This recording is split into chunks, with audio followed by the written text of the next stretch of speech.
Everyone, it's Samantha Tennant, and welcome to another video book club with Fresh Fiction. I am so excited about our guest today.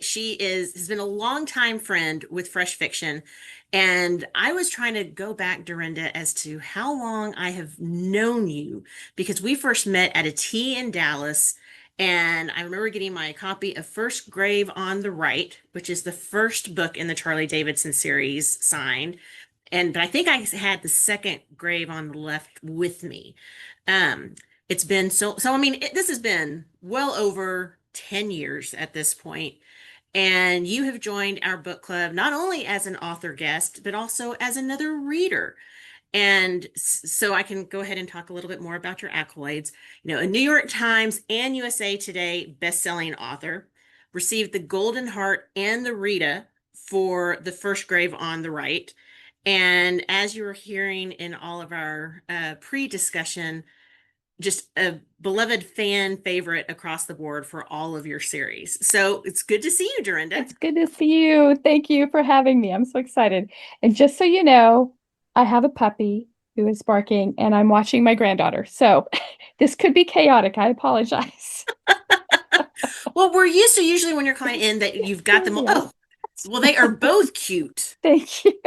She said you're both Definitely. Hi.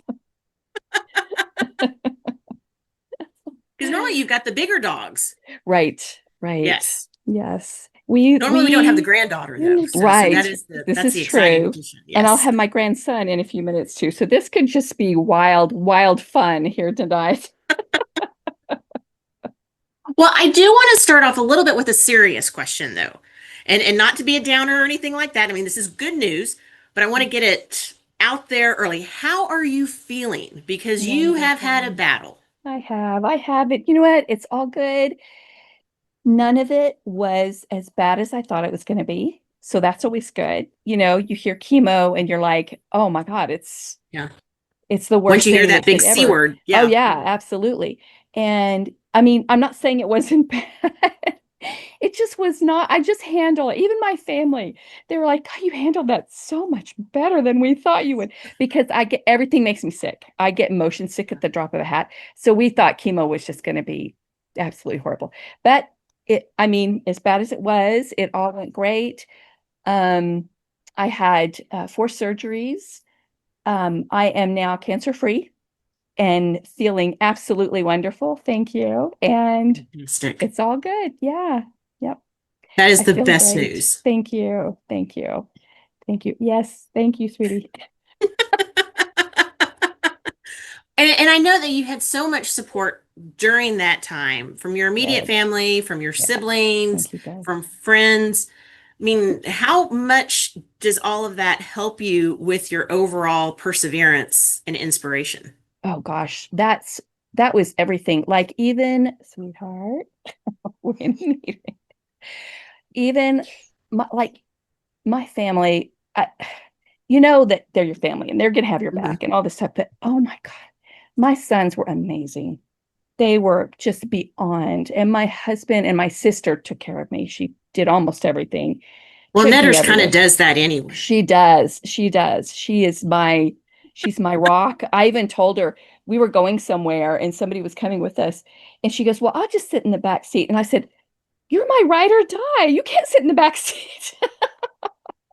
She is my best friend and everything. But yes, the support was so amazing. And just, yeah, it was wonderful. It was all wonderful. Going through such a major, I mean, that's a life-altering challenge, right? I mean, Yeah, and but how did you keep your inspiration also for your writing? Because I know that you took time off from writing, I did. but you were also releasing books. And I know that when you would Yeah. join us occasionally, you're like, oh, I have this idea. Yeah. And it's like, how do you, one, force that balance so that you are focused on yourself, which we all talk about is an important element, right? And when you're going through something like that, you do need to focus on what is the best thing for you. Right. And all of the fans, I mean, everyone understands that. But at the same time, balance that with, oh, I have this new idea. I really want to get this story. Yeah. I constantly, and that's just, I've always been that way. I have a new, bright, shiny idea, especially when I'm on deadline for something else, that's when I get my best ideas. Mm. Of And course. of course, and I always want to write them. So what I did, and then my other assistant, Dana, was so amazing. I was writing her, oh my God, probably 3 times a week. Oh my God, I have a new idea. And I would tell her my whole idea. And that way I would get it written down. And she's so wonderful. She's like, I cannot wait to read this. I'm like, okay, it's about number 50 in the queue, but I'll get to it. I swear, one of these days. And I don't know, that's just kind of in me. I can't not have new, bright, shiny ideas. And when you're on drugs too, that kind of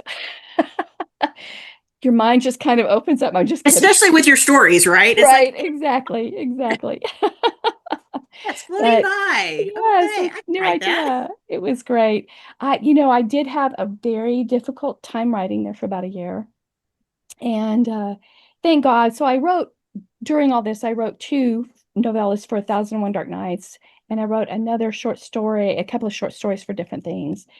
And one was an anthology called Pride Not Prejudice, LGBTQ community. And I've always wanted to write for something like that. So that was really an honor for me. But like 1001 Dark Nights, Liz and Jill, they were just so wonderful because Mhm. I'm I was late with everything. I was just it's like I had the ideas and I know what I'm trying to do, but just getting it on paper was really difficult there for a while. But now that's gone. Thank goodness. I'm getting my brain back. My brain is coming back. Chemo brain is real. And now now I know that. I had my doubts, but no, I know that now. And yeah, so it's been fantastic. And now I'm writing like crazy. I'm even getting up all like early. I'm trying to be J.R. Ward, and that's never gonna happen. But she was like, I'm up at 5 every morning. I'm like, 5? 5 really? Okay. But it's Dana was telling me it's like if you're up that early, it's just like there's calmness around you. You're not interrupted. It's dark and cool Just and because I'm a zombie at that early. I'm more of a night owl. So I I get have that, but have that traditionally, like at 2, yes. 3 o'clock in the morning as opposed to 5 a.m. Right, right. And that's how I've always done it. And what's happening is I feel like my brain just kind of gives out at a certain time now. Hmm. But if I get up early and just get those words in, then it's just I'm just doing better. I'm doing Hmm. better and I'm getting stuff done and I'm almost finished. We were hoping beyond hope. Dana was really hoping. I feel so bad. We were going to have the next BeTwixt book out um, on Halloween. And I don't think that's going to happen with edits and everything else, but probably the first or second week in November, the next BeTwixt book. And I've actually already written part of the first Beepanache. So those three are coming next. Boom, boom, boom. Since I'm writing so well and I'm trying to get like 4,000 words a day. So it shouldn't be too difficult because I'm having so much fun with them. And that always makes it Hmm. a lot of fun. But I always have fun. Hmm. Writing is it's a fun job. And that was one of the things I was wondering too. I mean, you were talking about like the 1001 Dark Nights, and those are really set in the Charlie Davidson world. Yes. And of course, then definitely looking forward to the next Betwixt book and Annette's next chapter of the story. Thank These you. are worlds that you have pretty much created already. So is it Right. easier to jump into these worlds? And is it easy for you to flip between them? Or No is and it no. okay? So, okay, I will say that I don't think it was, I like blaming the chemo. I don't think it was the chemo spot. I forget everything. Like I forget. And so when I was writing the next Betwixt book, the next story, I had to go back and reread all of them. And then because I was just like, and I was reading stuff, I was like, oh my God, that's really good. Wow. How did I come up with that? And then I had to reread Annette's first book a second time and just make just very detailed notes. It's like I can't really keep things in my head right now. I don't think I ever could, though. I think that's been a problem for a long time. So yeah, that's I had to do that. But it was great getting to revisit the world and just I've had so many readers and friends of mine come up and say that BeTwixt is their favorite. And it always surprises me. I'm like, really? Okay. Because, usually it's Charlie or Sunshine, actually. I was like, oh, wow. Okay. So now I got to reread him. I'm like, okay. Yeah, I could see that maybe. Yeah. I think for me, because I love the Betwixt series, and I think it's also because I'm older now. I mean, like I Right. was saying earlier, right? I first got into your books with Charlie and Right. early on in those series and loved those and of course read them all and always like to go back and revisit. And I read your Dark Light series, so I've done the YA Oh, wow. and Thank you. oh yeah, I listened to all those on audio, man. I'm telling you. Oh, see, I thought Did all Lorelai those. King was amazing. Yeah. Like she Oh was a yeah. teenager. I was like, Lorelai, you are the most talented. Oh my God, she's amazing. But of course, now that Betwixt, I mean, that is, it's a, I know this was an experiment that you had done with some other friends where you were all writing kind of almost this new niche Mhm. of 40 something and romance, and Yes, it didn't really fit into right, any exact area. But I find it so much more relatable in a lot of ways now. right, right. Yeah, And I think that's yeah, the other thing that I really enjoyed with this Sunshine Vikram books too, because she is right. also older She's a little and bit has older. gone Yeah, through things. yeah, And I think just that different time where I am. So I'm not surprised if you had a lot of readers that discovered you earlier also loving the right, Betwixt. right. Yeah, yeah. I liked writing an older heroine, and I say Mhm. older. I just turned 60. I Yeah. am 60. I am elderly. I'm getting my So AARP yeah, envelopes regularly exactly. now, right? I'm like, oh, Exactly. And so to write a 45-year-old heroine and say she's older, it's just so funny to me. I think I need to write something along the lines of Golden Girls because, it'd be awesome. oh my gosh, right? Like a murder club or something. I know it's been Oh, done, but yes. like just something really fun. I just think that would be a lot of fun. And there's a lot of people that you can pull on for that, you know? Right. Absolutely. Absolutely. A lot of inspiration. Well, I mean, I felt that. yeah. Okay, so okay, we kind of teased it a little bit, but I do want to talk a little bit more about the Betwixt series since that is the next book that's coming out. Yes. What was the original inspiration for that? Was it really just a group of y'all getting together and talking Yeah. about what if? Yeah. Actually, so they had already gotten together. There were 13 of us. Mhm. They had already gotten together, and I was the last one to be invited. And Robin Peterman, one of my best friends, she was part of this group, and she was like, I told them that they should invite you, so we're going to have 13, and it's going to be so fun. And they actually set the rules. Um, Women's fiction-y, so paranormal women's fiction, it has to be paranormal, it has to be an older heroine, and it has to be about her life just changing in some drastic way, her journey. And yeah, so I went with the old, my heroine inherited a house from a haunted house from a woman that she's never met before. And I went from there. And yeah, it was so fun. And, the day and what was cool, it was my first indie project. And so I had to learn how to format and how to put stuff out on, Amazon and different platforms so it was quite the learning curve. So not only was I writing the book, but trying to learn how to do all that. And Robin she was so nervous. She was like, I didn't think you were gonna make it. I didn't think you're gonna make it. I said, no, I got it in. I got it in. And then we were worried it would take too long to go up live, but it didn't. It was like live like an hour later. And I was like, this is so fun. It was just really, we had so much fun. And even Amazon noticed, and they were all writing us and saying that they were going to create this new genre. It was pretty cool. It was pretty cool. And the first set of books, I mean, there's three which are all about defiance. Yes.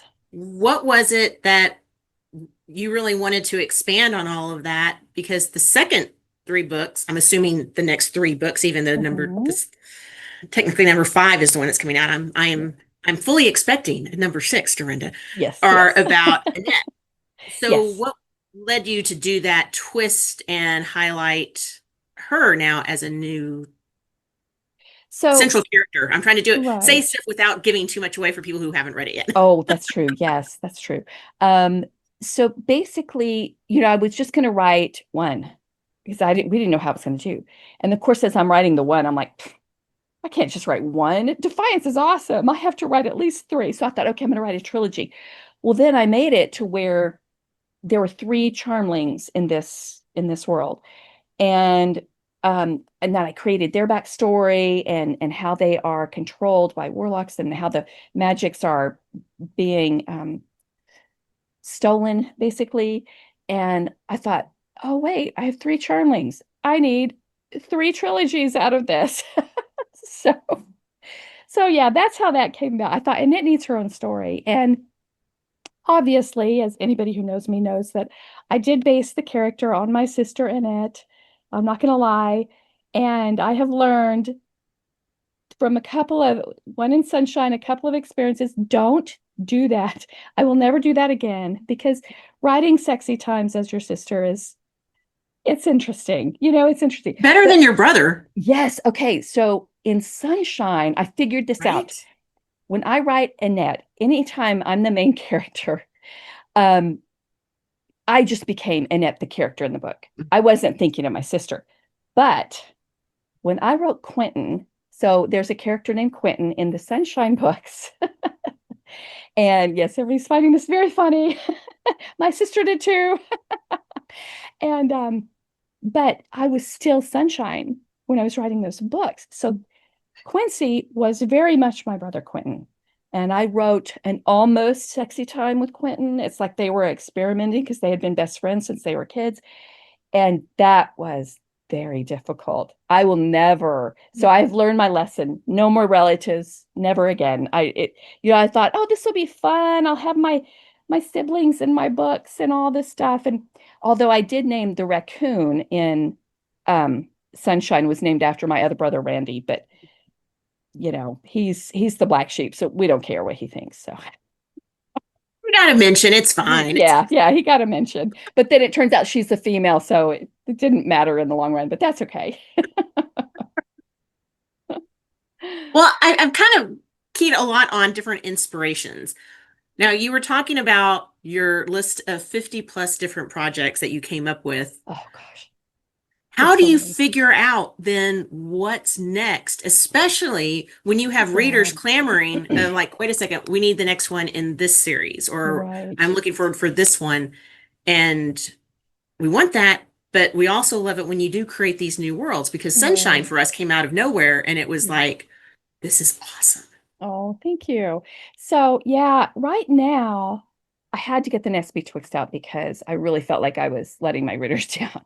I get messages every day. I'm serious every day. When is the next BeTwixt coming out? That I got to get the next one out. And then of course the Beep and Osh, that was just Mhm. we did a Kickstarter for that. Oh my God, it went really well. So I got to get those finished. I've actually, like I said, I'm pretty far in the first one, and I think I'll finish those really quickly.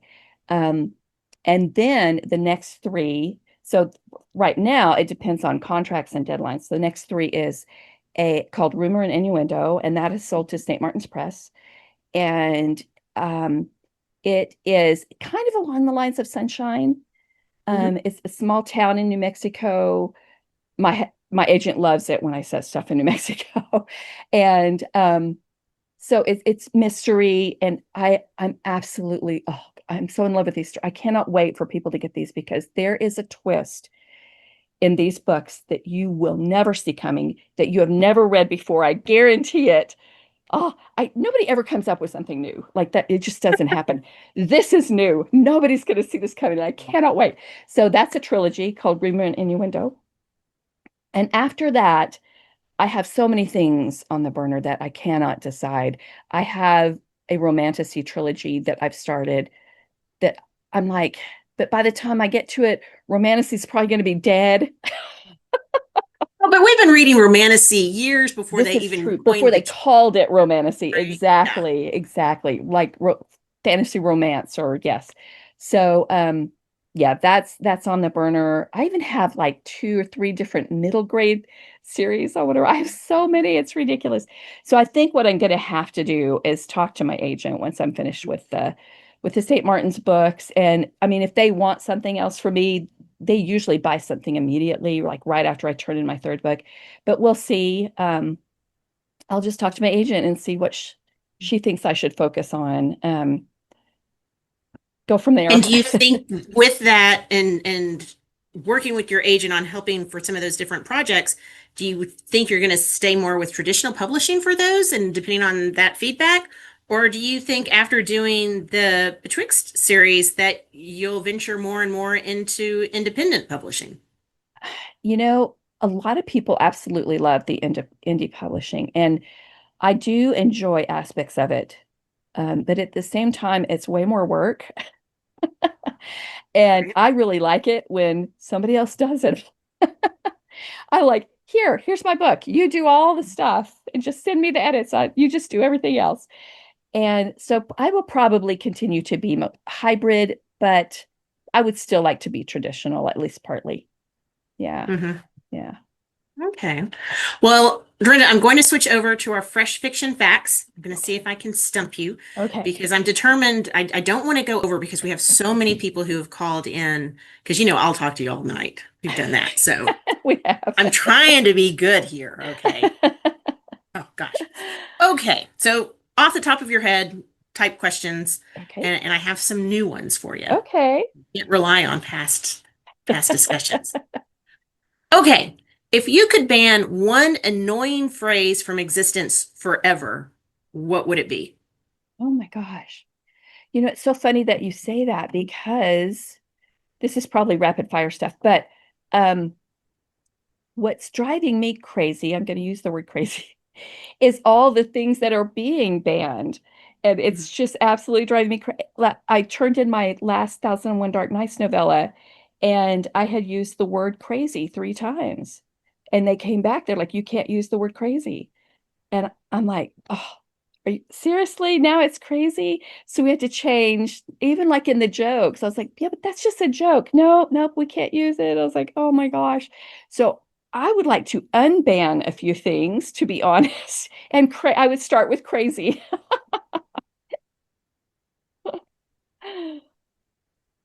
Um, okay, what is your oddly specific pet peeve that no one else seems bothered by?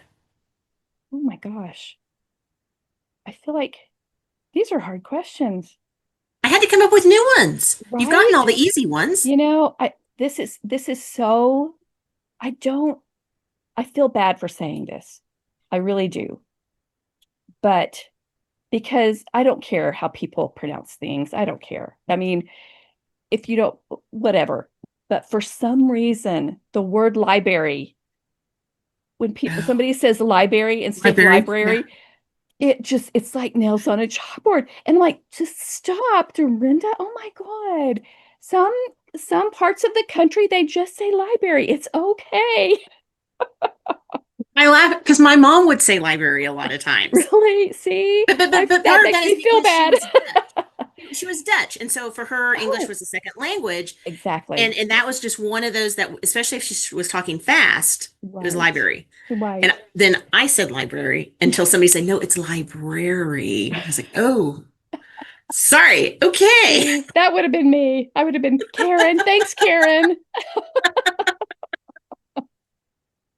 Um, what was your favorite children's TV show? Oh my gosh. Probably, well, when I was children's TV show, so you're talking very young. Yes. So I loved, okay, I'm going to date myself. I loved a show called The Electric Company.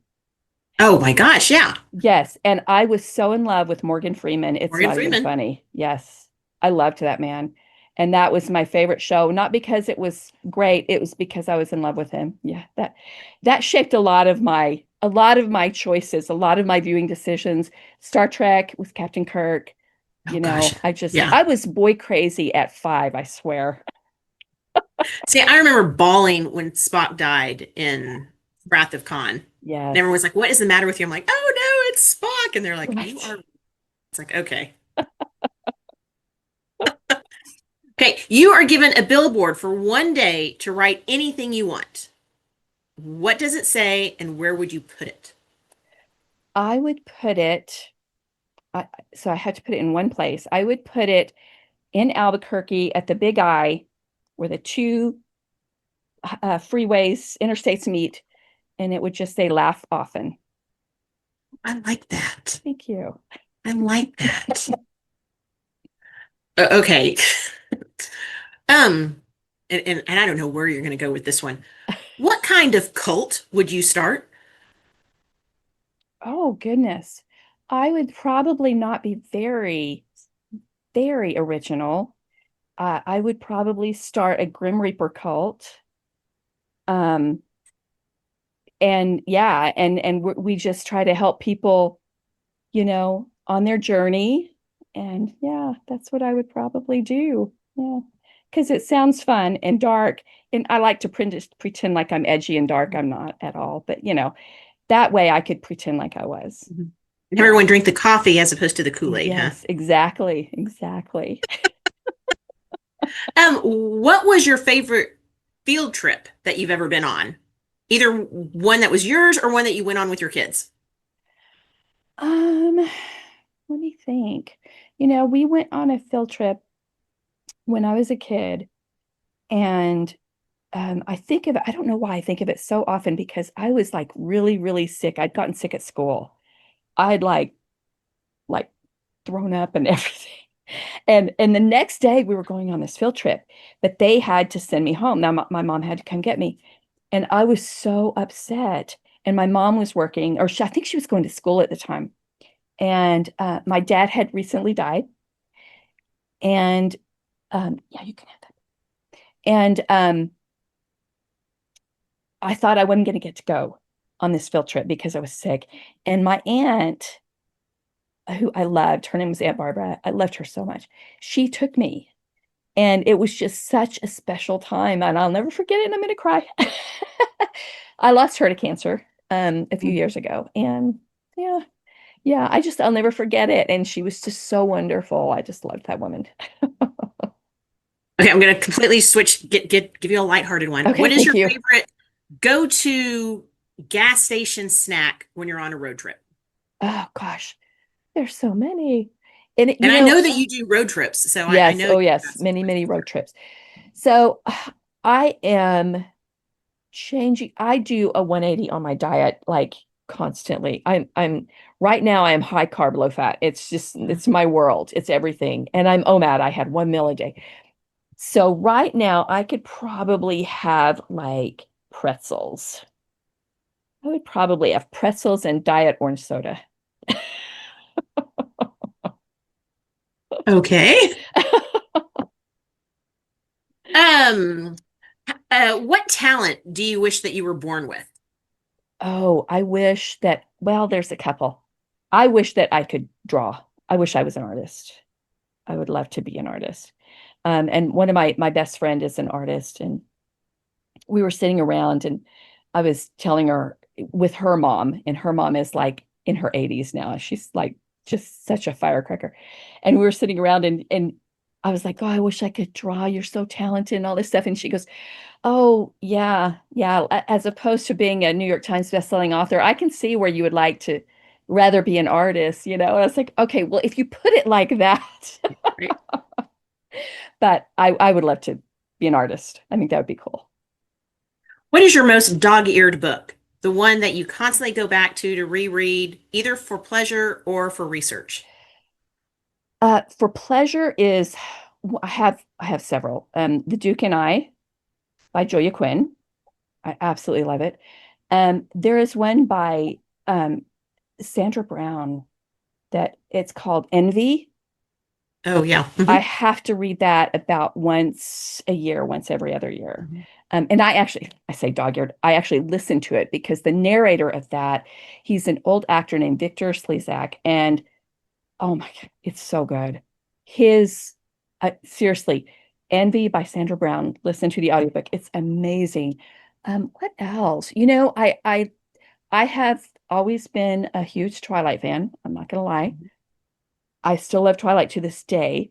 Um, but I have a difficult time reading them now. I used to reread them quite often, and Oh, now I'm kind of having a difficult time with it. I think I'm getting uppity. I'm getting snooty or something. I don't know. wow. I Yeah, got it's sucked into the bad. Twilight movie marathon on Oh, TV a oh couple weeks yes, ago. yes, yes. Thought, oh, I'll just have Oh, it on for background. Next thing I know, it's movie. I'm like, where did my day go? right. They're so good though. They're so good. Yeah. Okay, and I am going to put you on the spot for this one. Uh-oh. What is your favorite movie that Steve Zahn has been in? Oh gosh, Sahara. Oh, wow, that was fast. Yeah. Oh yeah. No, no. I love Sahara. I have to rewatch that every so, and to me, he steals the show.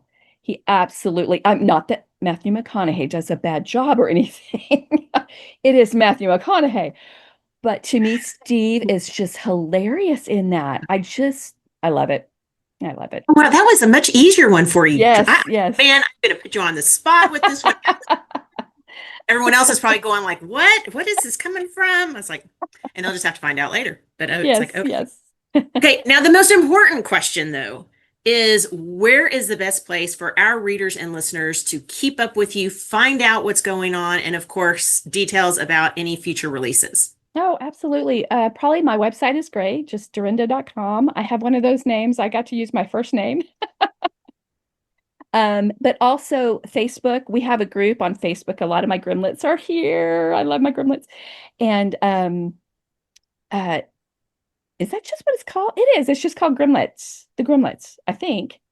Yeah, and you could join the Facebook group, and I'm on there almost every day, and we talk about all of the things. So yeah, yeah, And you do have some upcoming appearances, yes, right? yes, yes. And 'cause I want to highlight that because you weren't traveling for a while, and Right. so Yes, I haven't been I'll traveling, be so I'm very curious. excited. So we're doing Book Lovers in Vegas, maybe March. Does that sound right? I So, have no idea. I think so, yeah. And Into then March. yeah, I think it's September we're doing what's called Fangirl Romance in somewhere in Florida. I'm Okay. not sure where, but somewhere in Florida. And so, oh, I hope they don't see this. I can't remember where it's at, but It's been a yeah, while. It's just people yes, know that are out and you are attending events again. yes, yes, And we absolutely. always love to see you here in Dallas. And so, Yes, I yeah. can't wait. We have to do something. I've got to come. I'll be there soon. I'll be there.